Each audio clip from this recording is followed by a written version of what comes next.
প্রত্যাশা, চাহিদা এগুলোই কিন্তু আমাদের মন খারাপের একমাত্র কারণ। আমরা আমাদের জীবনে এমন কোনো মানুষকে চেয়ে ফেলি যাদেরকে আমরা কখনো পাবই না। আবার ধরুন আমরা কোনো শপিং মলে গেলাম, সেখানে একটা দামি ড্রেস, একটা দামি ওয়াচ বা একটা দামি ব্যাগ আমাদের পছন্দ, যেটা কেনার মতো সামর্থ্য আমাদের নেই। তাই অনেক সময় আশা করলেও আশাটা পূরণ হয় না। কিংবা ধরুন আমরা এমন কোনো মানুষের কাছ থেকে ভালো ব্যবহার আশা করি যারা সবসময় আমাদের সাথে খারাপ ব্যবহারই করে। আসলে এই এক্সপেকটেশনগুলো যখন ফুলফিল হয় না, তখনই আমাদের কষ্ট হয়, মন খারাপ হয়।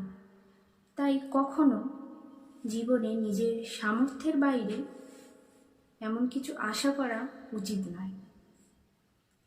কারণ মনের মধ্যে যদি আশা চাহিদা না থাকে, তাহলে মন খারাপ হওয়ার কোনো প্রশ্নই ওঠে না।